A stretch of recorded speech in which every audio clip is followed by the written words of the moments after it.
All right, so good afternoon. It is 4:15 and it is period number 2. So we're done with the first period and we're back in the business. So back in the business that is entitled as a simulation of a mechatronic machine. So we have 5 more lectures to go that I'm planning to introduce new material to you. There will be a 6th lecture in this period too, but that's going to be summary from the material that we have learned from the second period or during the second period. So the subject matters that I'm planning to explain to you in the second period will be very different than what we discussed in the first period. I will, however, use this first lecture to close the case of multi-body system dynamics. And what I would like to do in this closing lecture is that I would like to introduce you an alternative way to express the equation of motion.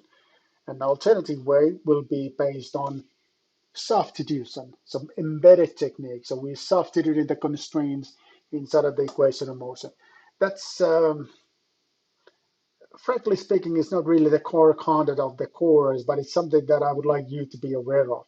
So I would like you to be aware of that always when looking at the multi-body system dynamics, we can either add the constraints to equation of motion, or alternatively, we can substitute the constraint equation to inside of the equation of motion. The substitution technique will be something that I will explain to you today. And then once we're done with the substitution technique, which is called mathematically embedded technique, then we're going to do something completely different. Something completely different will be modeling of hydraulics. And that, by the way, is pretty much the material that is um, covering the next or this semester pretty much from beginning to end. Okay, so I got the information that there is still a bit of the problem in the quality wise. Um, So there was a next question about the rotation of fluid particles. We will get back to that, of course. And there is a question that you are practically holding a master degree because you passed the first exam. Correct. That is correct. Because you know how your life goes. And again, let me make you a drawing. And the drawing will be such that, you know, this is a timeline here. Timeline that describes your studies in LUT University. And this is this famous level of difficulty. You can call it in other ways too, but okay, I got the information that the stream is not smooth today. So let me take my phone up to here.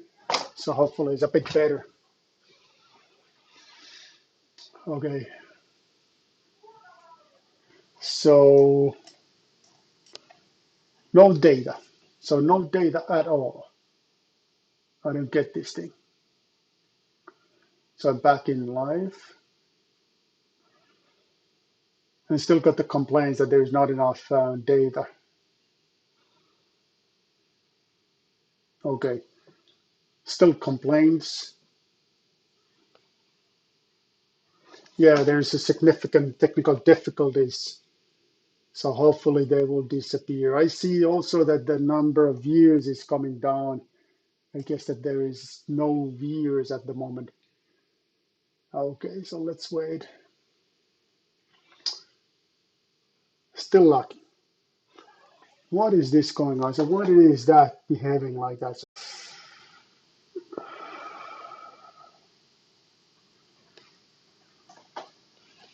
Reconnected.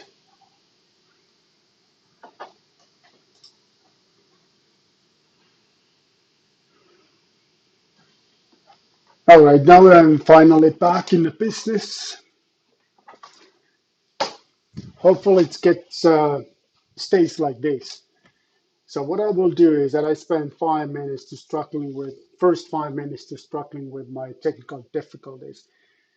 Now I got the information in my screen that the connection is okay. Okay, and you guys are agreeing that it's much better comparing what it was. So let me get started from the beginning. So let me do such the way that everything that I explained in the very beginning, I will simply erase it from the YouTube side. And so I started to explain what's going on in period number 2. So the period number 2, we're gonna move on to completely different subject matter. And completely different subject matter that I would like to explain to you is related to hydraulic modeling. And we're gonna look a little bit about how the different hydraulic circuits can be modeled in order to predict the pressures that are applying in the different actuators. And of course, we want to do that because we would like to know how much force is introduced by different kind of actuators. But basically, shortly speaking, name of the game is this. Remember, a Newton's second law can be written in such the way that is mass multiplied by acceleration equal than external applied forces. Well, this is very rough and very general speaking, but you may say that, in the multi-body system dynamics, we're solving the responses that are description of inertial forces. And this one here, which is externally applied forces, this typically is very difficult to evaluate. And what we're going to do in this course is that this force will be evaluated by modeling of hydraulics. So we're doing the hydraulics to be able to predict forces that are applying in the system. That is a motivation behind. And that's what we're going to do in this second period. As a general comment, subject matter we're going to cover in this second period are simple. They are making more sense. They are not theoretically as difficult as the ones we learned in the first period. But saying that, there's still going to be something that I would like to close. I want to discuss about in the field of multi-body system dynamics. And the last final item in that particular field is related to embedded technique.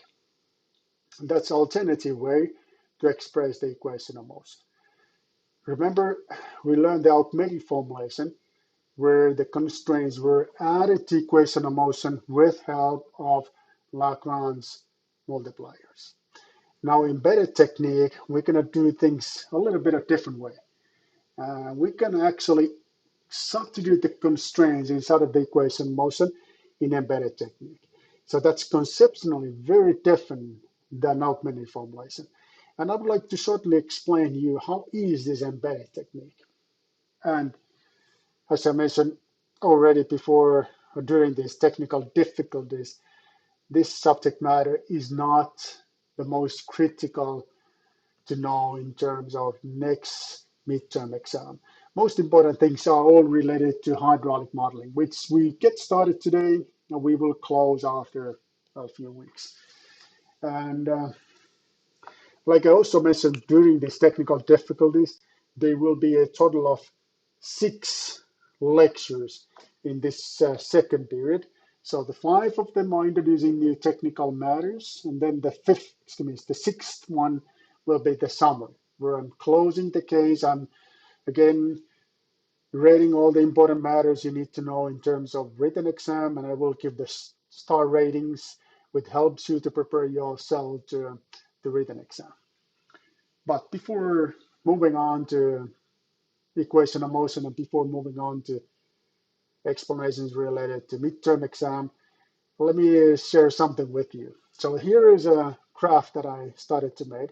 So here is an x-axis, which is a time, y-axis, which is a level of difficulty. You may call that in another way if you want, but let's just call it as a level of difficulty. This x-axis here is your time as a master level student. So here is like when you're closing the first year, this is when you get your degree.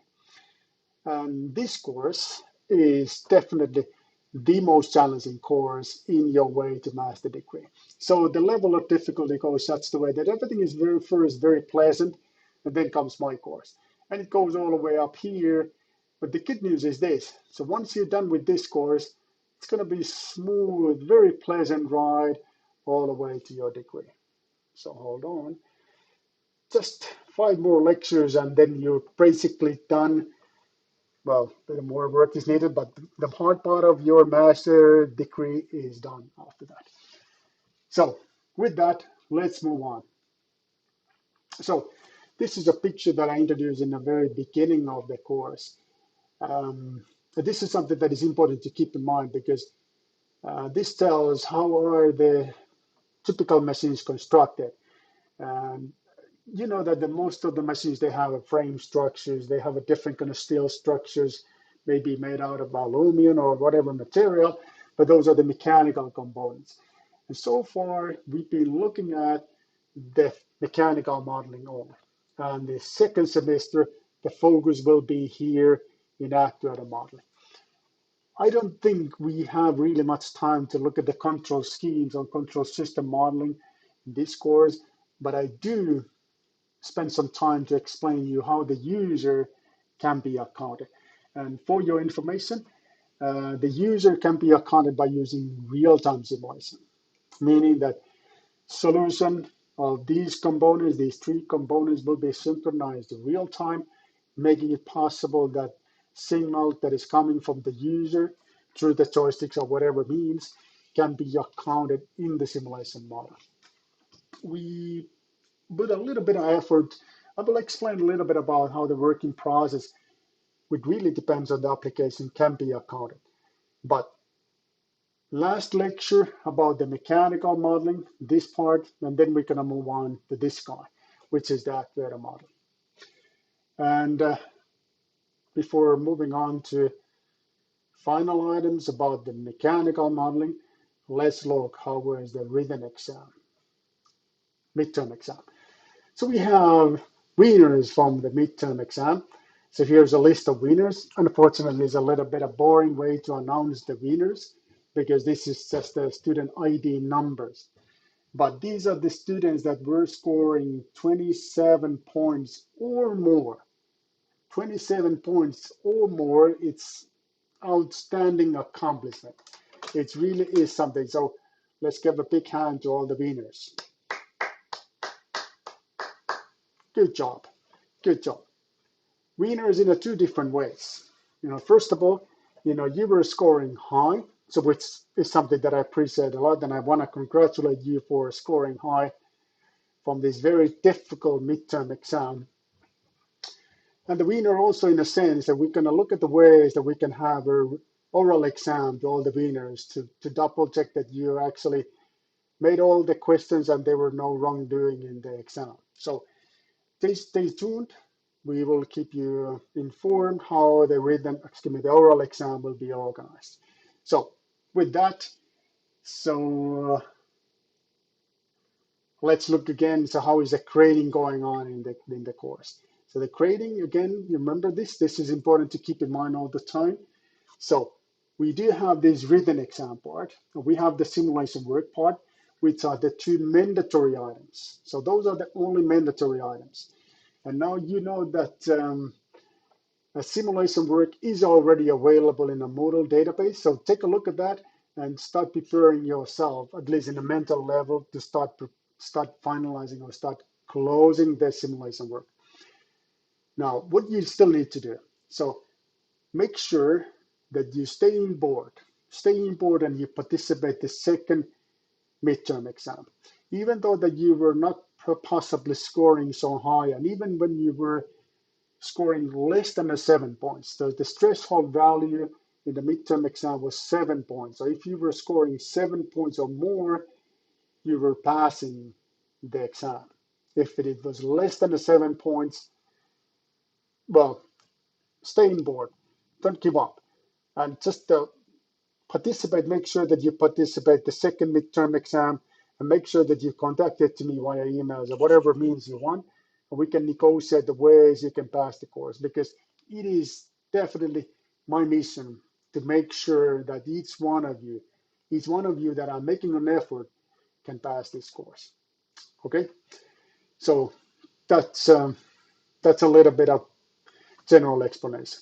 Now I got the request from some of the students that you were a little bit confused about two questions in written exam. So let me go briefly through these two questions that were a little more difficult than others. So here was one question, exam question, that was raising quite a bit of confusion. And the confusion was maybe because of the point force that is applying here in the free end of this beam or this pendulum structure, or maybe this was a mathematically more challenging than other examples. So basically, this question, we ask you to compute the moment that is applying in a body reference coordinate system. And the moment you can get by using this part of the equation. So this part of the equation, this is the one that is rotation matrix differentiated with respect to angle theta. And this, of course, is a vector u bar that tells where the force that you are looking at is applied. Now, this time, the vector u bar is moving here to here, and it was mentioned that the length of the body was 7 meters in total.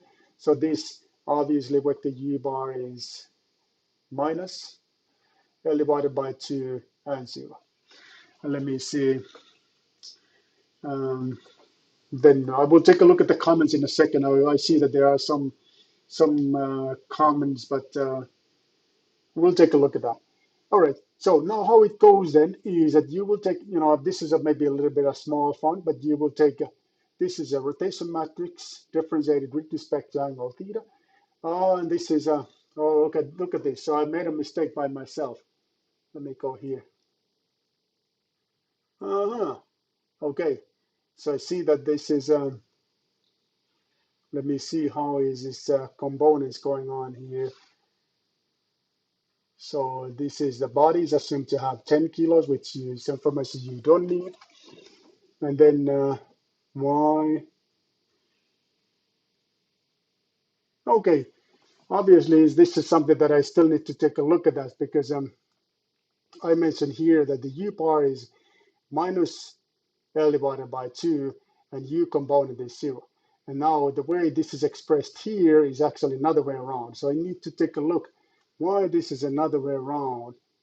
The y-axis, is it mentioned here someplace? Not really.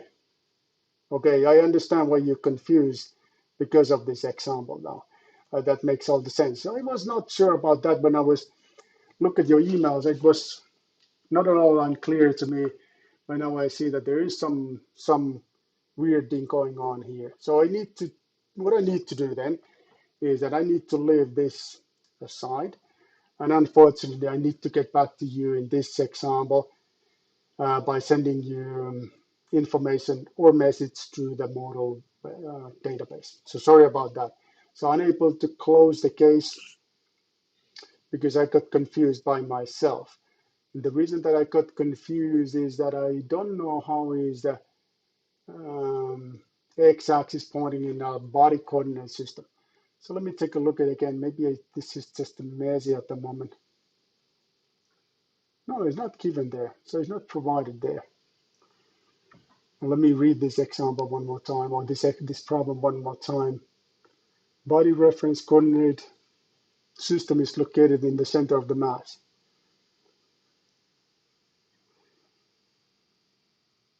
Okay. Yep. Yeah. Need to get back to this. Maybe you guys can get more points because of this. I don't know about that.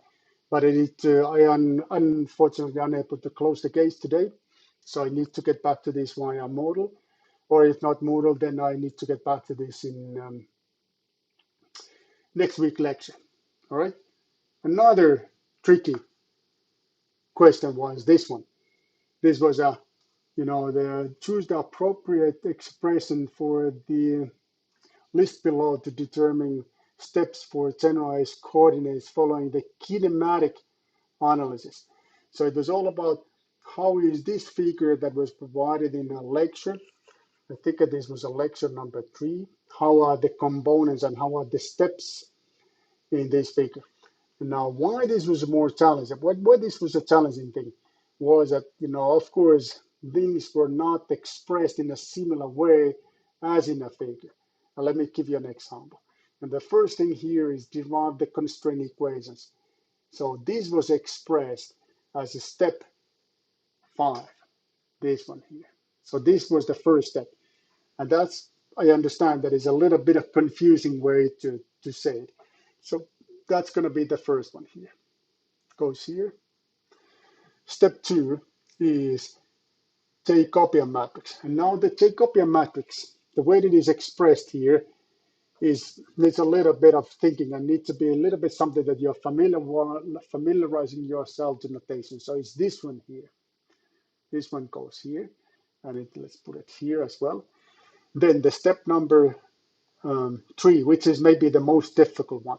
Step number 3 is the one that I'm asking you to compute the Newton difference. Newton difference, this one. Newton difference is computed here. It goes here. And it can be placed here as well. Then the step number 5 is the first one. So it's an updating the coordinates. And again, the different notations than in other cases. So this is updating the coordinates. Goes here and here. And I will take a look at your comments in a second. Step number 5 is then this one here, which is, let me see here, updating the Jacobian. Update the Jacobian is this one here.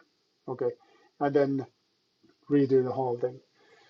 That's how it goes. Repeat and end. Okay, that's how it goes. And then let me take a look at your comments. Okay, so so there is a proposal that everyone will get the 5 extra points because of this mess here. That's a good proposal. I like the proposal. So let me think about it and let me get back to you in this. So yeah, let me think about that a little while. Okay. Uh, yeah. Okay. Thanks for the other comments as well. So with that, yeah, I know that I'm a little bit slow today. Maybe that's because of the 1 week break. I don't know. Anyways, as summary, we'll take a look at this problem of this moment, and I will maybe send you an email or message through the Moodle website, Moodle database, or I need to get back to this on next Monday. Maybe it's going to be next Monday because it's a little busy because of all this proposal business. It's a little bit annoying. Anyways, finally, final thing about multi-body system dynamics. The final thing is this embedded technique. Embedded technique, which is the substitution technique. So hold on, I will explain it to you first. There is 2 in-class quizzes during my explanations, and try to keep in your eyes in a big picture. So don't get confused about the details. And I will go consistently back to the big picture to making sure that you understand my explanation. Okay? So let's first look, how was this augmented formalism? So the augmented formalism, as you probably remember, was a method where the constraints were accounted with help of Lagrange multipliers. And this equation, or this set of differential algebraic equations, came from the constraint optimization problem. In a constraint optimization problem,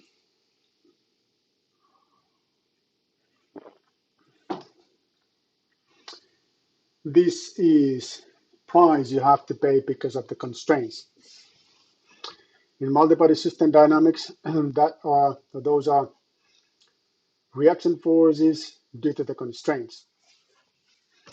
These are telling you where the constraints are applied, and, and in order to make a number of equations, a number of unknowns to match, we have to include the constraint equation to this set, because this is unknown and this is unknown. Excuse me. Now, what we did with this set of differential algebraic equation was that we converted that to be ordinary differential equation. And that was made in turn by differentiating the constraint equation twice with respect to time. And now what that means is that here in this equation of motion, constraints are accounted in acceleration level only.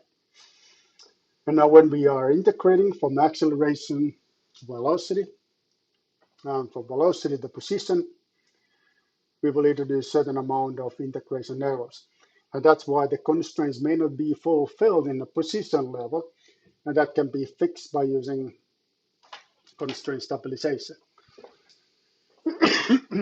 Hold on.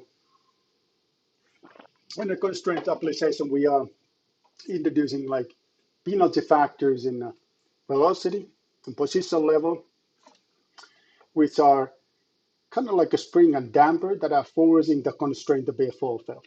That's what we discussed earlier. Now we're going to look at the completely different way to do the whole thing. And to understand this completely different way, hold on. Oh, what is this? No, no, no, I don't want to. What the heck is this? I know I see that my PowerPoint is a little bit too much in the left, but let's just keep it that way. Okay, remember what we're going to do in a multi-body system dynamics is similar than constraint minimization problem in mathematics. And we learned in the very beginning that there are two alternative ways to deal with this. So we can either add the constraints, these are the constraints, to original function with help of Lagrange multipliers. Now that's what we did. Or we can substitute the constraint to original function, and that's also a valid thing to do. And that's what we're going to learn today, how we can substitute the constraints to original equation. Now I get it, like why this is tilted all the time to left. Well, never mind. Okay, so this embedded technique, what we're going to do is that we will take the original function and we will substitute the constraint to this original function. Let's first substitute the y1 to this equation.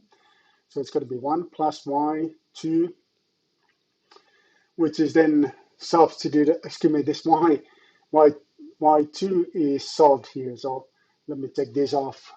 Oh, I'm a little bit rusty today, I can see that. Okay, so y2 is solved here. So it's going to be y1 minus y. And that's going to be put at this part of the equation as it is shown here. So now we have only one unknown. So one equation, one unknown. So we can find the extreme of that function by differentiating that function with respect to that one variable. So this gives us the answer for the first variable. And then we redo the whole thing. And once we redo the whole thing, we can solve it with respect to y2. So this is called the embedded technique, substitution technique. So the constraints comes inside, and then you're minimizing the number of equations needed to solve this constraint optimization problem. That's exactly what we're going to do today, but in the framework of multi-body system dynamics. Okay, so let's look embedded technique. So let me try to keep this as general as possible. And to keep this in general as possible, let's go back to this concept of virtual work. Concept of virtual work was expressed such the way that virtual work, the virtual displacement multiplied by force is the way that the virtual work can be expressed. Now, this equation can be said to be equal to zero if this virtual displacement, which is this guy here, is kinematically admissible, meaning that is kinematically displacement that is not violating against the constraints. Okay, so it means that if you take this the crankshaft mechanism, you take a hold of the piston body and you move the piston body to the left, other bodies are following this displacement according to constraints, according to revolute joints that is located here, here, and here. Now, the only kind of the problem here is that how is that we can express this displacement, which is sometimes quite complicated displacement, such the way that is always according to constraints. In a simple cases, we don't need really much of a mathematics. We can figure it out by ourselves. Here too, we can figure it out easily.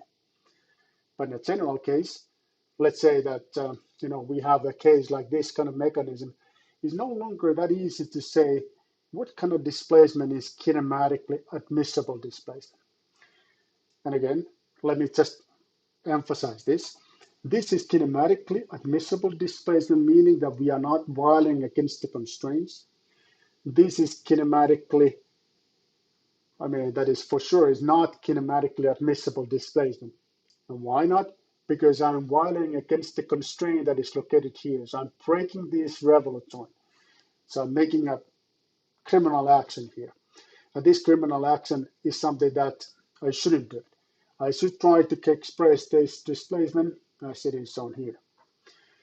That is a core concept of this embedded technique. So being able to express virtual displacement, let me take this off one more time. This one here sets the way that is not violating against the constraint. And when it is expressed here, for sure it violates against the constraint because we are introducing the virtual displacement to all the generalized coordinates. And we know nothing. We know nothing about the constraints. So there's no way to do this correctly. So to be able to express this kinematically admissible way, we have to be able to look at the constraints. And with help of the constraints, we can express this such the way that it is kinematically admissible. Okay, what is the trick behind? The trick behind is, or how we can make it happen. So how we can solve this problem. So we can solve this problem by taking our vector of generalized coordinates, this one here. We simply divide this vector of generalized coordinates to two different categories. The first category is called dependent coordinates. Those are the coordinates that will follow the displacement that is kinematically admissible. Rest will be called as independent coordinates. Roughly speaking, you could do this division or this categorization pretty much how you want. But there is one very important limit. One important limit is that the number of dependent coordinates have to be equal than the number of constraint equations, because the constraint equation tells how these coordinates will follow the motion that is independent coordinates. So the number of these coordinates must be equal to the number of constraints. Okay, so this is number of constraints. What is this then? This is an equal than the number of degrees of freedom. So if I have a system with 1 degree of freedom, there will be only one independent generalized coordinates. And what we're going to do here is that we will express the whole equation of motion by using only independent generalized coordinates, meaning that we have only equal number of equations than the number of degrees of freedom. Okay, going back here. So in this mechanism, we have obviously 1 degree of freedom. So when using this embedded technique, this substitution technique, there will be only one differential equation that tells how this system moves. Not more than that. Just one differential equation, which is conceptually very different than in the case of augmented formalism, because in augmented formalism, we have here 1, 2, 3 moving bodies, meaning that we have to use 9 generalized coordinates, and then we have here 1, 2, 3 revolution and 1 translational joint. So that's going to be 8 constraints. So the number of unknowns in that case will be 17. Whereas in a substitution technique, it is 1. And that's what we're going to learn today. We're almost there. So let's just open the first in-class quiz. And the first in-class quiz is this. So crankshaft mechanism, the one we just looked at. So what is the number of independent generalized coordinates? So what is this division? Let me go back here. When you're dividing your generalized coordinates to 2 categories, dependent and independent. So how many coordinates will be independent? How many coordinates will be dependent? But I'm asking only the independent ones. So how many generalized coordinates will be going to category independent generalized coordinates? Options are 1, 3, 5, and 9. And now let me take a look. How is my in-class quiz doing today? Oh, I see that I have a problem in my in-class quiz. So hold on. So let me just take first because my room is incorrect. I need to finish this. I need to change the room to be LUT2.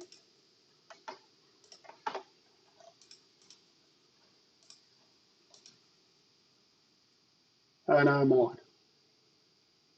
But you're not there. Okay, I guess that there's something else than that.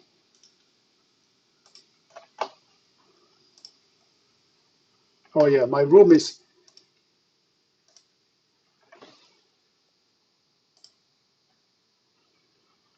okay, now my room is LUT. Okay, room is LUT, LUT room. And yep, now I'm in LUT room. Well, I have different rooms because I'm teaching in different places, so that's why.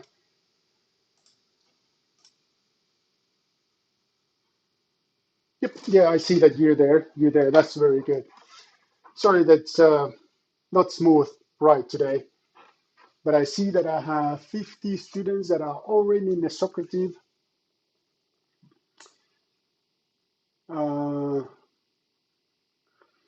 Okay, now you should be able to see the question which says, in this example, number of independent generalized coordinates will be, maybe you need to, yeah, like some of you already mentioned, you need to refresh your browser perhaps, update it somehow.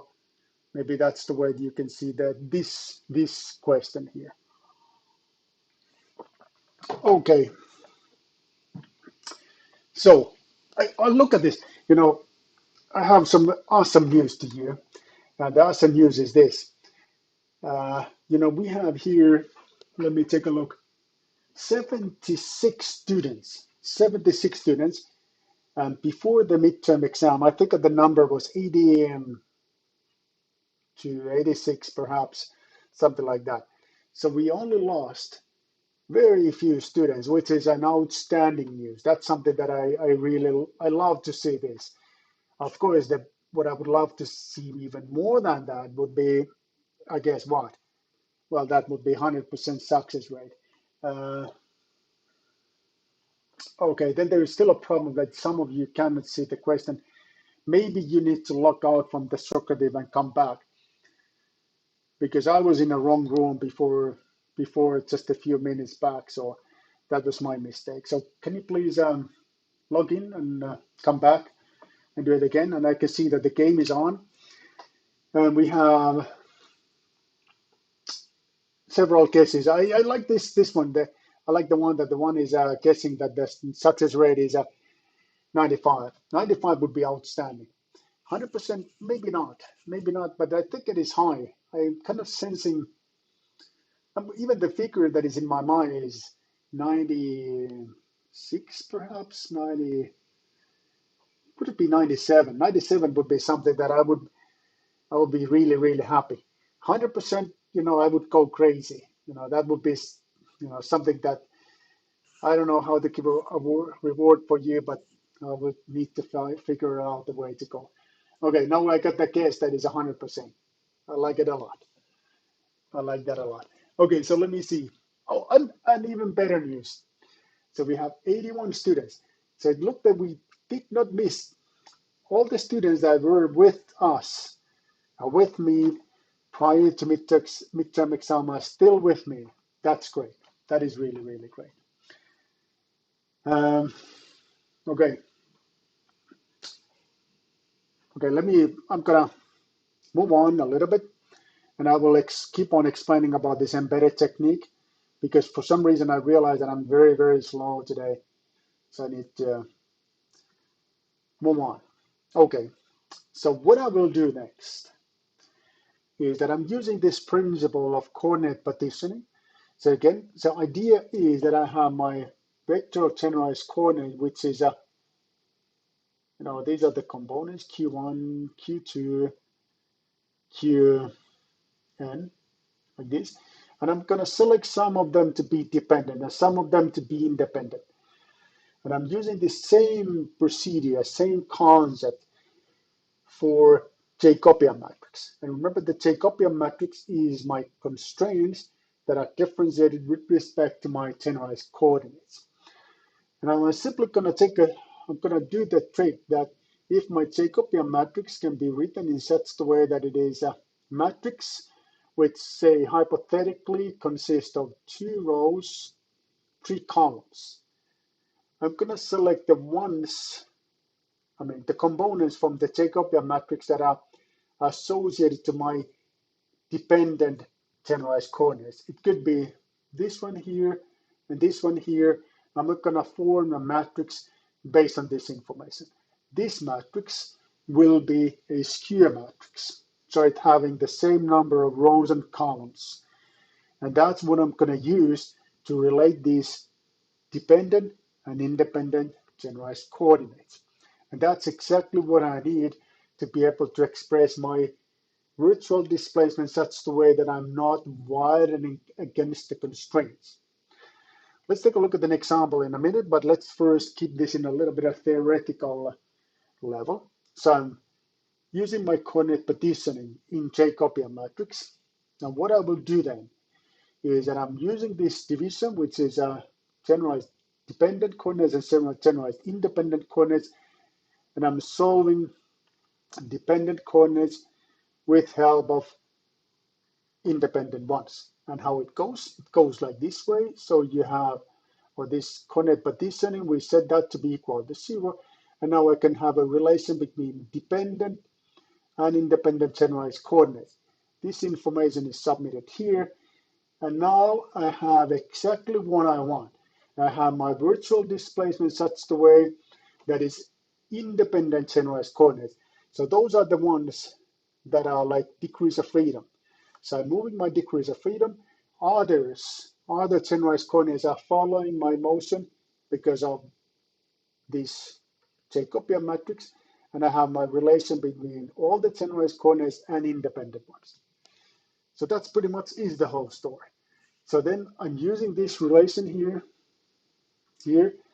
and now this is the one that I can set to be equal to 0. Why? Because this one here is my independent generalized coordinates, which for sure will not violate against the constraints. Other generalized coordinates will follow the virtual displacement due to their constraints. So this is it. So this is my substitution technique. So that's how it works. And let's go to Socrates then, before we closing the case of embedded technique. So this is a Socrates, and I got a lot of cases. So the lottery is on. Oh, I see that there is a really low cases as well, like 40%. That's very low. Anyways, so I see that the 5 students are still okay. So there's a problem that the Socrates results need to be updated. Okay, I guess that you are referring the model database that the Socrates results are not updated in the Socrates. I guess so. So we'll do that. So, but I don't know when I'm going to do it. Hopefully this week, but as I mentioned, I'm a bit busy this week because of this annoying application business. So will do my best, but I cannot promise that to you. Okay, look at this. So the only one student is, okay, yeah. So one student is still thinking. So very soon we are close to close this game. So the first in-class quiz after midterm exam. So let's see how is that we doing. My guess, my personal guess is, as I mentioned, 96, 70. 70 is okay. It's okay. Okay, all other numbers, they actually make some sense. So I must intentionally selected these numbers in a way that it makes some sense. So let's go back to this in-class quiz to be able to explain you what is a correct solution. So where is it now? No, I got completely lost. Where is it now? Here. Okay. Number of independent generalized coordinates have to be equal to the number of degrees of freedom. So number of independent generalized coordinates have to be equal than the number of degrees of freedom. Okay, so to be able to solve this, we need to look at what is a number of degrees of freedom. So we have here 1, 2, 3 moving bodies. So it's 9 generalized coordinates. Then I have here 3 revolute joints and 1 translational joint. That's a total of 8. So there is a 1 degrees of freedom. Okay, what out of these all 9 generalized coordinates can be the independent generalized coordinates? Whatever you want. That's whatever you want to do. So you can select that independent coordinates to be motion of the piston body to back and forth. That's one option. You can select that to be this angle theta, or you can select that to be the angle that is associated to connection rod. So there's a many different options. Or it could be the translational component of the crankshaft. So whatever you want. So there's a lot of different possibilities, but the number have to be equal than the degrees of freedom. Okay. So with that, let's go and close the case. So finally, we're able to set this to be equal to 0. So we can take this part of the equation and look this only and keep that as equal to 0. So that's what it is. Now in embedded technique, these are the general observations. In embedded technique, as I mentioned earlier, so we are looking at the system as an assembled system. So we're looking at how are the connections due to the constraint equations. And we're looking only the independent generalized coordinates. So we only look at the number of degrees of freedom. And we get very few differential equations in this approach. But we're also losing something. We're losing the reaction forces due to the constraints. We have no idea how are the reaction forces when using this embedded technique. In augmented formalism, we're kind of looking at each individual bodies, regardless of others, and we're creating the generalized coordinates for the whole systems, and then we're saying that okay, these coordinates are connected via revolute joint, and these are via revolute joint, and so on and so forth. So we get each bodies of the system and reaction forces. So this is a major difference between the embedded technique and augmented formalism. This, by the way, is a kind of level of knowledge that I'm expecting you to have when you're moving on to next midterm exam. And the whole beautiful trick behind of this is that we have relation between all the generalized coordinates and independent ones. Which is an independent? That you can select pretty much as you want. Of course, there is some mathematical limitation, but here, this course, we can say you can select as you want. Others will follow the motion based on constraints. That's how it goes. Okay, so now there is an example. I know maybe this is a little bit of boring example, but I want to apply this technique to look at how is a static equilibrium. And basically, in a static equilibrium, I'm looking at the virtual displacement in case of static forces only. And I want to spend a few minutes to go through this example. This may be a little bit of painful example, but let's just walk this through together to look how this happens in reality, because this is particularly what I would like you to understand. How is the relation between all the generalized coordinates and independent generalized coordinates? Rest is something that we are already familiar with, because this one here is generalized externally applied forces. And we very much know this from the previous explanation.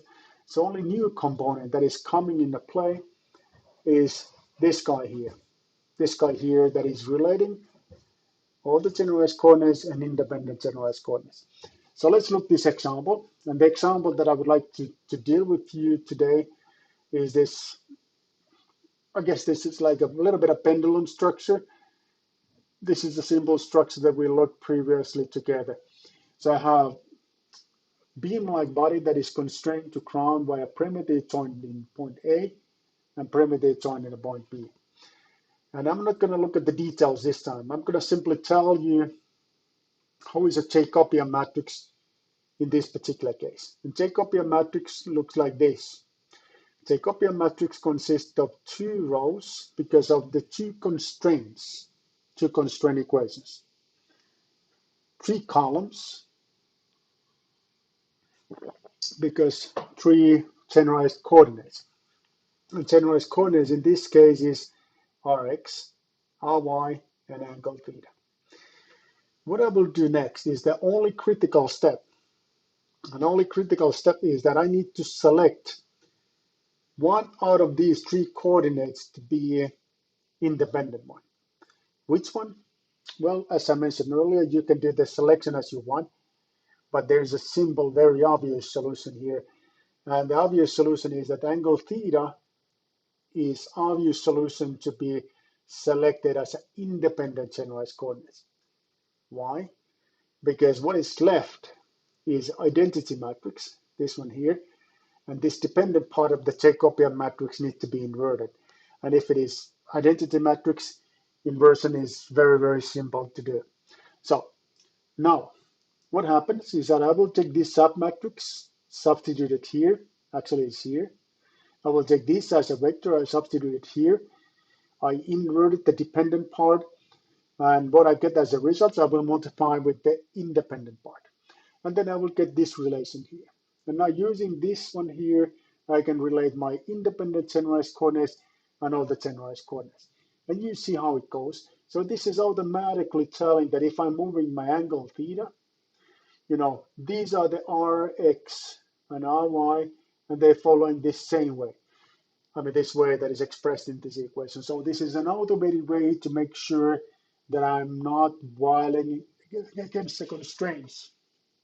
So that is this part. Relation between my all the generalized coordinates and independent generalized coordinates. And what I will do next is that I will take a look at this part which you already know. So this is generalized external applied forces. So how are the generalized external applied forces in this case? Well, it's very simple because there's only gravity force applying in the center of the mass, nothing else. So let's create the generalized external applied forces from this simple vector that is pointing downwards, gravity vector. So it's applying in a point where the vector u bar is 0, 0. So this component will vanish. When you differentiate this position with respect to your generalized coordinates, you will get the mapping matrix that is very simple. So it's 1, 0, 0, 0, 1, 0. And then you multiply that with your force, and the result is this. So this is your vector of externally applied generalized forces. The final thing to do is to combine this information, and you combine this information by substituting this one here, and then you get the solution. So it reads like this. So this is your externally applied generalized forces. This is the mapping from the independent coordinates to all the generalized coordinates. And once you do all this math, you are able to solve the static equilibrium. Static equilibrium, one more time, this is your generalized external applied forces, and you can express it like this. This is this mapping, and once you do this multiplication, you get one equation. This is very important to understand. So you get one equation. When this equation goes 0, then you can get an equilibrium. So the equilibrium positions are like this, or another way around. Hopefully this will go correct, like this. Those are the static equilibrium positions. So those are the two possibilities. And that I can solve by when this cosine theta will go equal to 0. That's how it is. I don't know if this was a really good explanation, but some explanation how is that you can use this coordinate partitioning to get the static equilibrium. And here's how it goes. Again, this is where I get started. So this was my virtual displacement, and now I'm expressing this guy here by using coordinate partitioning. And it relates all the generalized coordinates to my independent generalized coordinates. This equation goes here, and this is how it reads. So I'm pretty much done, except that I have still one problem. And this one problem is painful problem. And it's going to be mathematically a little bit involving to fix this problem.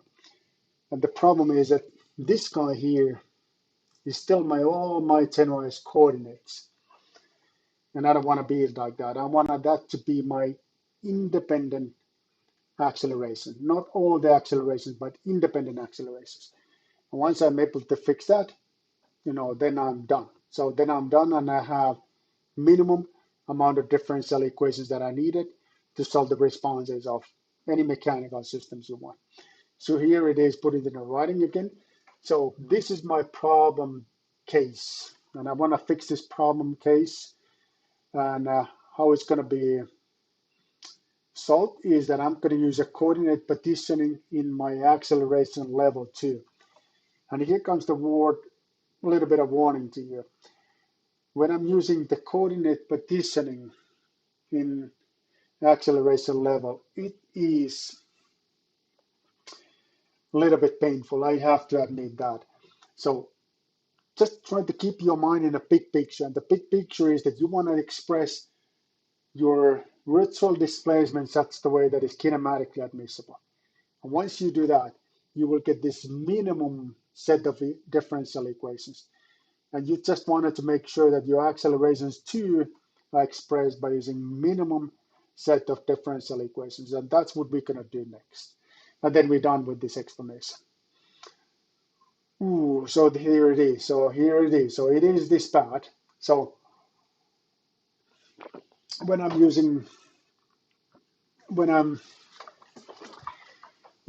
differentiating my constraints twice with respect to time. So this is how I can read it. So this is my QC vector that you are very much familiar with. And now when I'm using the coordinate partitioning in this acceleration level, my dependent accelerations can be written as it is shown here. So don't get confused about the details. But here, I can actually finally find the relation between my dependent and independent accelerations. And that's exactly what I'm going to use to eliminate this component that is located in the upper right corner of this slide. Okay, how it goes? It goes like this. This is all the accelerations, and I'm now able to express that by dependent acceleration and independent accelerations. And using the relation that was derived in the previous slide, this one here,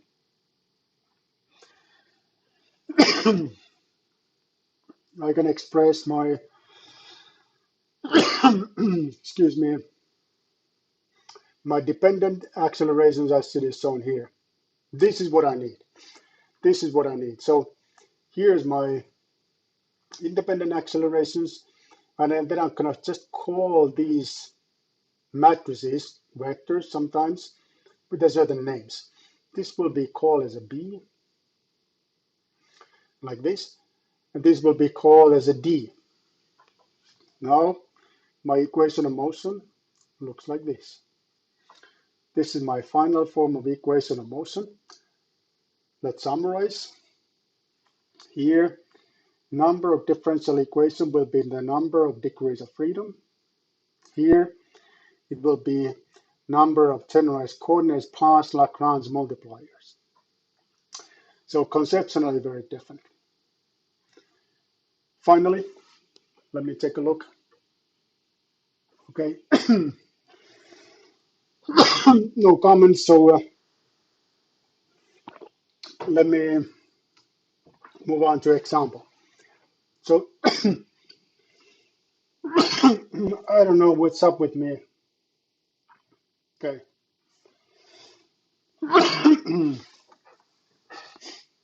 Okay, so here is an example that I would like to introduce you today.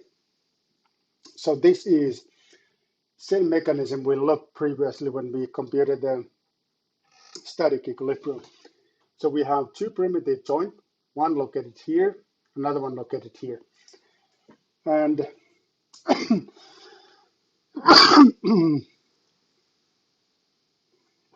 we'll create the equation of motion by using this substitution technique. So that's called embedded technique. So let's take a look how it is. But first, prior to that, no, I don't think that it is coronavirus, but it's something in my throat. Don't know what it is. Oh, by the way, I see that my connection again is not through my mobile phone, but it seems that it's okay. Let me see. Still an excellent connection. Okay, that's good to know. But I'm now connected to my house Wi-Fi because usually that's not very good. Okay, so when I have this kind of case and when I'm using embedded technique, what is going to be by my number of unknowns? How many unknowns I will have in this case? And the solution is here.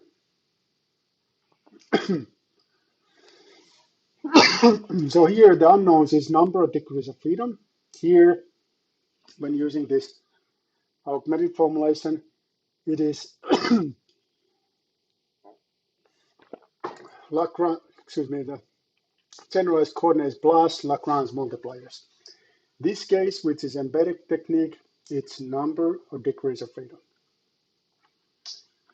So what it is? What is the number of unknowns in this case? So hold on, I will move on to my Socrative here. Next. Okay, in this example, I need to go and get the glass of water. Just a second.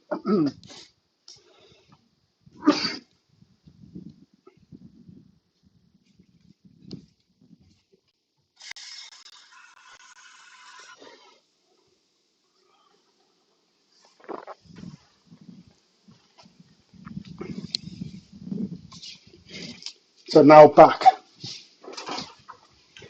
In this example, the number of unknowns will be 1, 3, 5, 6. And the ways to answer this question is that you need to look at the previous slide, the one that I was explaining here. Let me see, where's my pointer?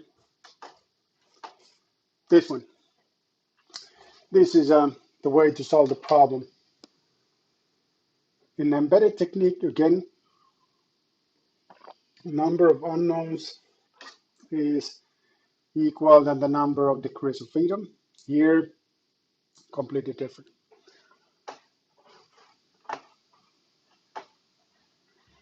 Okay, where the heck is my pointer? Here. So now, because of speaking today is not fluent, I need to take a breath a little bit and ask you to enter your answer to Socrates. And also the game is on. So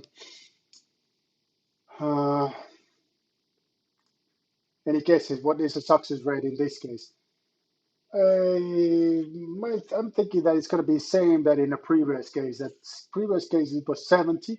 Oh, by the way, let me see if there were any winners from the previous Socrates game. So hold on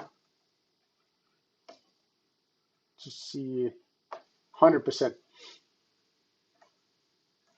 100% is a good guess, definitely. But look at this. In the previous in-class quiz, there were no correct answers. So I get there was a one guess that was 75, and that was the closest. I think, yeah, that was the closest. No other. Oh, 72. 72, quite close. quite close was that. Uh, okay. So now the game is back on. So my guess is 70. It's pretty much, well, exactly same that in the previous case. So we'll see how it is.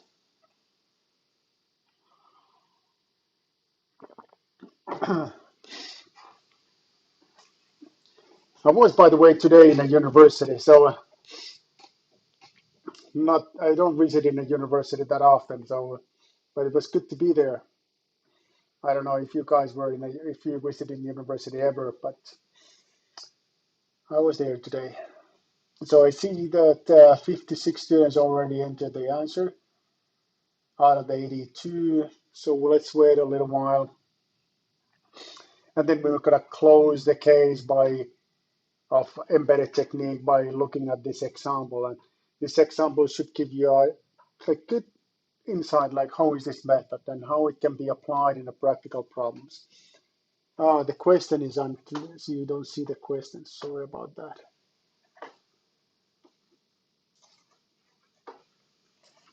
It's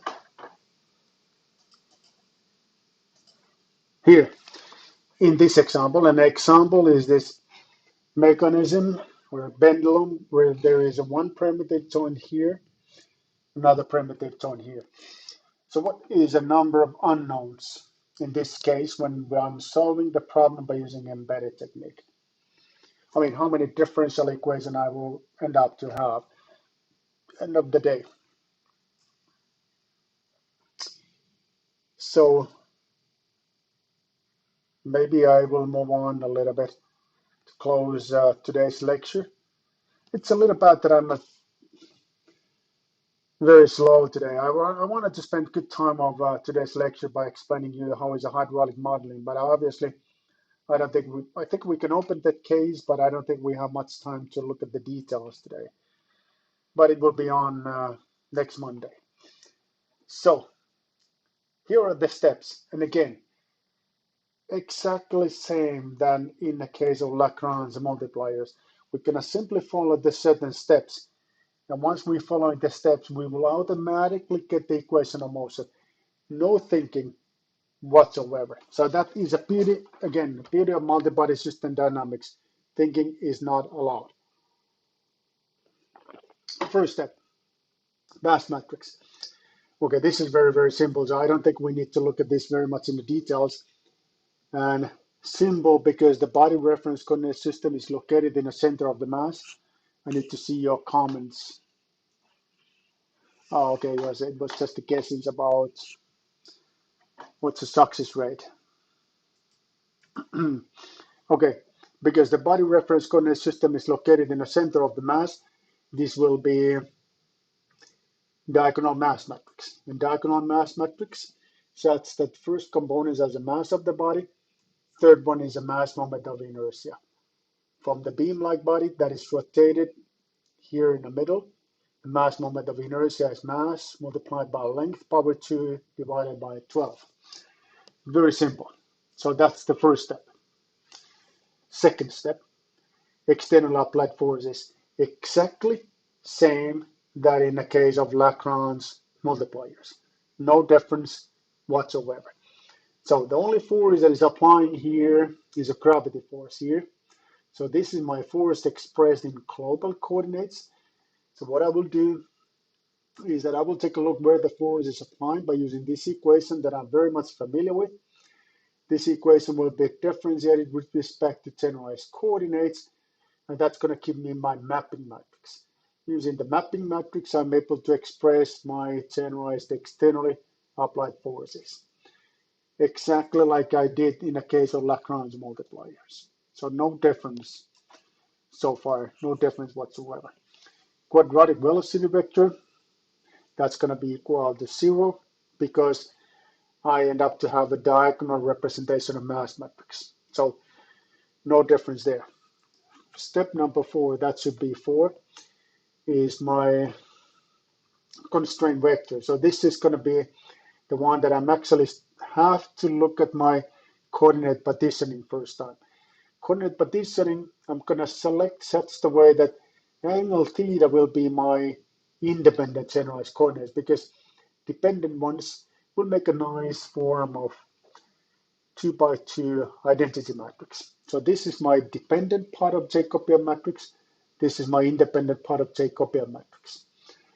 And now when I'm relating these two things together, I'm computing inverse of the dependent part and multiply that by independent part. This is how my B matrix look like. So this is my B matrix that I later use when constructing my equation of motion. Okay. Then D matrix, this painful thing that I need, but what are you gonna do? You still need it. So you have this dependent part of the Jacobian matrix, and then these components that are coming when you differentiate that play with the constraints.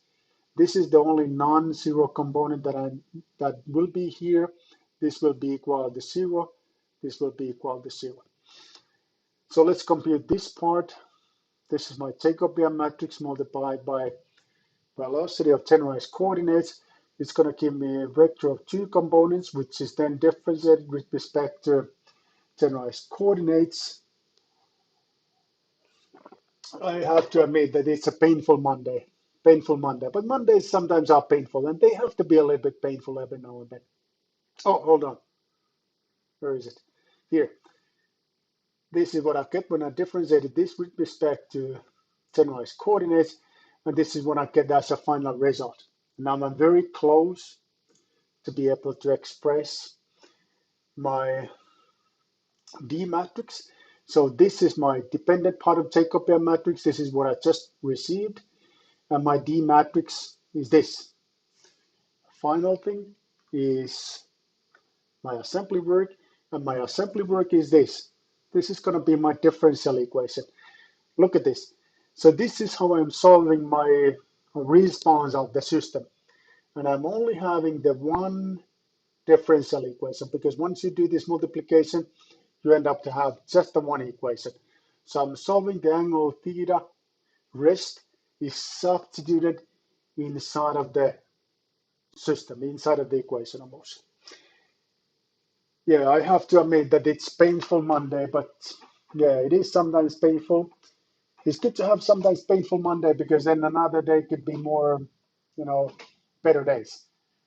But now, let's go back to the in-class quiz and let me see how is it. And here. Okay, so I'm still waiting 5 students to enter the answer. Let's wait a few more minutes, and then we're ready. And then, you know what? Then we're done with multi-body system dynamics, like completely done. We are not going to revisit any of these topics anymore, but we're just going to move on to something completely different.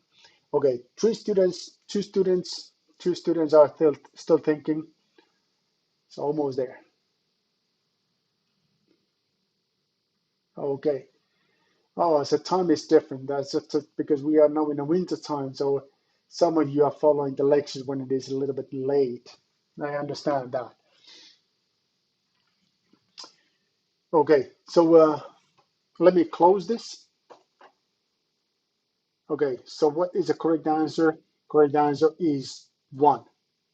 And the percentage is 67. 67. Let me see if I have a winner in today's lottery. No, I don't have a winner. No winners today. Even in that perspective, it's a little bit painful day today. So no winners, no success in the in-class quizzes, but still some good news. And the good news is that we are done, completely done with the multi-body system dynamics. All right, so with that, there's my point here. Final things, this is just level of knowledge that I would like you to know when you're moving on to second midterm exam. In embedded technique, in the substitution techniques, equations are based on coordinate partitioning. So you're dividing your coordinates to 2 different categories. That's in essence. And then equation of motion, they don't have the reaction forces. Those will disappear. So you lose this information, but you get very few number of differential equations. So the number of differential equations will be actually equal to the number of degrees of freedom. In augmented formulation, the one that is based on Lagrange multipliers, there's a large number of unknowns, large number of equations of motion, but the equations of motion are usually very simple to solve, fairly simple to solve, let's put it this way, and reaction forces are included to equation of motion. So which one we prefer then? So are we preferring the augmented formulation or embedded technique? That really depends. But there is a kind of like preferences in different locations of the planet.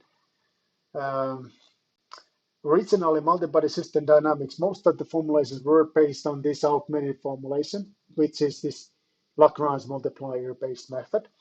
And particularly the Americans are very much favorable for this approach. This is more like method that the Europeans like most. Embedded technique, this substitution technique, because it's so elegant that it gives you so few differential equations. So are we Americans or Europeans? Well, that depends. You know, my education is from US, so I kind of in this family. So I have to admit that. But I'm located in Europe, so I'm also kind of in that family. So I guess that the solution is that we're somewhere between these two methods. You can select the one you like the most. So embedded technique or augmented formulation, whichever you want. Okay, these are the few things that I would like to share with you regarding the tips for mechanical modeling. This is something that we will get back a bit later. Those are the last lectures of this course, so I will kind of revisiting in these topics. But these are the tips for your simulation assignment. So in your simulation assignment, it is extremely, extremely important that you verify your model as frequently as possible. That means that you're building the one plot to your model and you simulate it and you look if it behaves reasonable way. And if not, then you're finding the way and you're finding the reason why it is behaving the way that it is behaving. This is a very, very important thing. So in the modeling, no matter what kind of modeling you do, make sure that you use as small steps as possible. And you verify your model and you look like, is it making sense now? And once it's not making any more sense, that's when you have to stop and not going any more further from that, but instead look at the reasons why it is not behaving in a reasonable way. Make sure that you're all the time aware of the degrees of freedom of your model, because this tells whether or not you know the business. So if you know what's the degrees of freedom, that's a good start. Make sure you understand the physics behind. You, under, you understand all the physical parameters, I mean the physical meanings of the parameters that you're using. This is particularly important when we are looking at the hydraulics. And parameters we use in hydraulics, there is a lot of parameters. Some of them are not so easy to understand, particularly when comparing the multi-body system dynamics. Simple, small thing is that don't ever merge rigid bodies by fixed joint. Why not? Well, if you have pendulum structure like this, and this is L-shaped body that you decided to model by using two rigid bodies, and you put the fixed joint between these two bodies. When we're using the method based on Lagrange multipliers, you have here two bodies, which is a 6 generalized coordinates plus 5 constraint equations. So it's going to be 11 unknowns already for the reason that makes no sense. So never ever merge rigid bodies by fixed joint in multi-body system dynamics. This is a little bit the same thing that the comment before. So visualize, analyze the model as frequently as possible. Trying to find the static equilibrium. That's something that helps typically. And think much more than do. So it's not important to do and redo and not thinking, but try to think over and over again. And once you have done with your thinking, think some more. So that's about the mechanical modeling. And now we're gonna take a look at what are the comments in the chat window.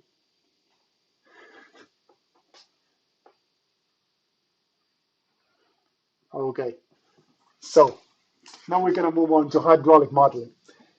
Hydraulic modeling is, let me take a look. Actually, we don't have much of a time to left today, so I'm sorry that I'm so slow today. Anyways, let me open it, and we will continue on next Monday. This is a picture that we looked already. So now we were here, and we're gonna move on to actuator modeling. Of course, you know, the view you're gonna get in this course is a little limited because there are many different actuators that are available today. Hydraulic actuators are very often used because the power density is very high in hydraulic actuators, meaning that from the small physical space, you can produce a lot of forces when using hydraulics. That's a clear advantage of hydraulics. But it comes with a certain drawbacks as well. And the drawbacks are, well, there are many of the different drawbacks. One of the drawbacks is that um, energy efficiency perspectives in hydraulics is not very good. And even though that there are some new ideas when it comes to hydraulics, like digital hydraulics that we're going to learn a bit later, still the energy efficiency in hydraulics is not so good. It's not so great, and there are not great methods to improve it that significantly. So that's a great disadvantage. Another great disadvantage is that whatever you have a hydraulics, you also have a little bit of leakage. Now, leakage is nasty thing because, you know, the leakage means that there is oil that coming out from your machine and makes things messy. It looks, you know, environmentally is not very nice. So it's something that typically is a little bit of problem in the hydraulics. But because of the power density, it is often used, particularly in mobile applications.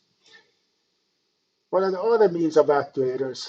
Well, you know, very much what is very much in a fashion at the moment is to try to replace hydraulic actuators by electric drives. And yes, to a certain extent, it's possible to do so. And electric drives offers quite a bit of flexibility when it comes to control schemes. They are not having the same power density that in the hydraulics, but still there is a good option. They are more clean because of no leakage.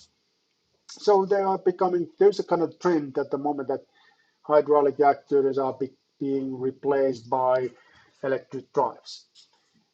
Other possibilities could be pneumatic drives. Pneumatic drives is a little bit of problematic in the sense that pneumatics here is very flexible, and it's hard to make pneumatic actuators in a cases where you need a lot of power forces, not power but forces, and that's simply because it's not possible to make air to be higher than, say, let's say 6 bars. There are some cases that you can make it a bit higher than that, but typically they are a little difficult to use with the higher presses than 6 bars. And because the air is so compressible, so then that's a great disadvantage of pneumatic actuators. Uh, so then what are the other means? Maybe water hydraulic could be the one way to introduce the actuators. Water hydraulics used to be very much in fashion, say 10, 15 years back. Not so much at the moment. And the water hydraulic was very much in fashion because it was thought to be environmentally more friendly than conventional hydraulics. Problem in the water hydraulics was and still is that it requires some exotic materials because the water is not the great lubricant. And because the water is not the great lubricant, you need to use a germanic components which are more expensive than the one you can use in conventional hydraulics. Well, then there could be maybe even some more actuators than what I've just listed. But this course, we cannot focus on hydraulic actuators. Here are the few examples where the hydraulic actuators are used. Well, in different kind of cranes. It's very good choice to use hydraulic actuators. There's a hydraulic cylinders located here. Here there's a hydraulic actuators here as well that is moving or turning the crane to be in a different location. Good choice to use the hydraulics because here the power density is very critical, and you can get the good power density when using the hydraulics. This is more like another industrial application, which is a deflection compensated roll. This is roll that is used in a paper making processes, and it is a roll that is compressed in other rolls typically. Uh, then it works such the way that there is a hydraulic loading shoes that are barely visible here. This is a one loading shoe, here's another loading shoe, and the idea is that there's a shaft. This one here, or maybe you don't, maybe I should change the color. Drawing, let's use this color. So this is a, is it, no, this is not still, I don't know what, oh, there is, hold on. Yeah, this shaft. This is shaft that is standing still, and this shell is then rotating, and then these loading shoes are pressing the shell such the way that the deflection that is coming into the gravity can be compensated. And not just that, but there is a possibility to press this roll. So if I say that there is a one roll here, and then the deflection compensated roll, another one here, it's possible to press it more here and here, and this would not be possible without using these hydraulic loading shoes. And let me see, there's a comment about,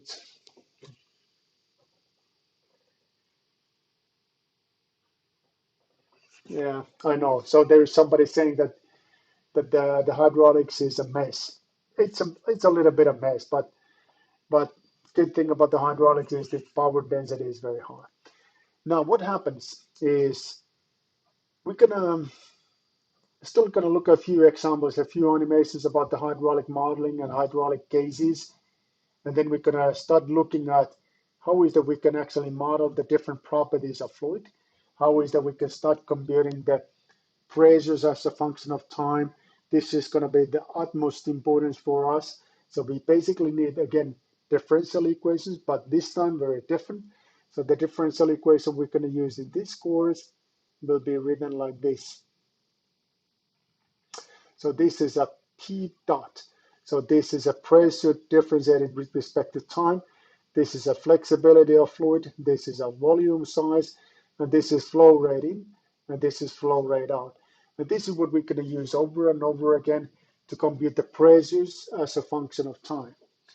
How it's going to be possible to do something like that, I will get back to you on next Monday. So with that, what I will do is that I will send you a link for Teams meeting. And in a Teams meeting, you can share your opinions about today's lecture, about life, about the first midterm exam, about whatever you want.